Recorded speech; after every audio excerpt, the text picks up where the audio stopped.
दोस्तों, यूं तो यह एक छोटी सी कहानी है, लेकिन यह बहुत कुछ कहती है और हमें सोचने के लिए विवश कर देती है। तो लीजिए, आप भी इसे सुनिए और एक गिद्ध द्वारा उठाए गए सवालों पर मनन करिए। एक गिद्ध का बच्चा अपने माता पिता के साथ रहता था।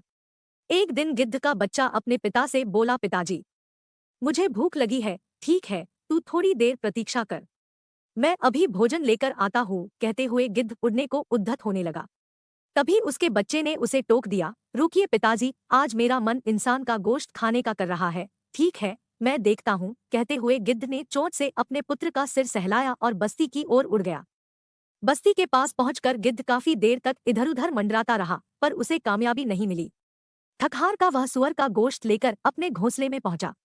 उसे देखकर गिद्ध का बच्चा बोला, पिताजी, मैं तो आपसे इंसान का गोश्त लाने को कहा था और आप तो सुअर का गोश्त ले आए। पुत्र की बात सुनकर गिद्ध झेम गया। वह बोला, ठीक है, तू थोड़ी देर प्रतीक्षा कर। कहते हुए गिद्ध पुन उड़ गया। उसने इधर-उधर बहुत खोजा, पर उसे कामयाबी नहीं मिली। अपने घोंसले की ओर लौटते समय उसकी नजर एक मरी हुई गाय पर पड़ी। उसने अपनी पैनी चोंच से गाय के मांस का एक टुकड़ा तोड़ा और उसे लेकर घोंसले पर जा पहुंचा। यह देखकर गिद्ध का बच्चा एकदम से बिगड़ उठा। पिताजी, ये तो गाय का गोश्त है, मुझे तो इंसान का गोश्त खाना है। क्या आप मेरी इतनी सी इच्छा पूरी नहीं कर सकते? यह सुनकर गिद्ध बहुत शर्मिंदा हुआ। उसने मन ही मन एक योजना बनाई और अपने उद्देश्य की पूर्ति के लिए निकल पड़ा।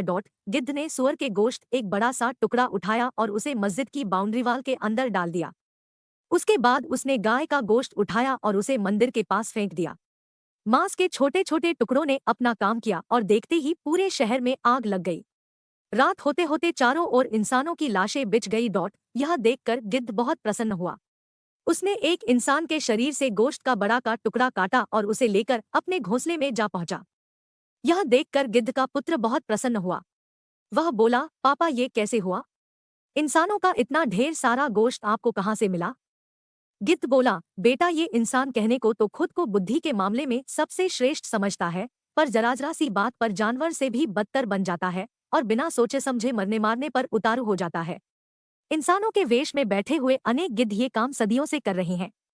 मैंने उसी का लाभ उठाया और इंसान को जानवर के गोश्त से जानवर से भी बदतर बना दिया। साथियों, क्या हमारे बीच बैठे हुए गिद्ध हमें कब तक अपनी उंगली पर नचाते रहेंगे? और कब तक हम जरा सी बात पर अपनी इंसानियत भूलकर मानवता का खून बहाते रहेंगे? अगर आपको यह कहानी सोचने के लिए विवश कर दे, तो प्लीज इसे दूसरों तक भी पहुंचाएं।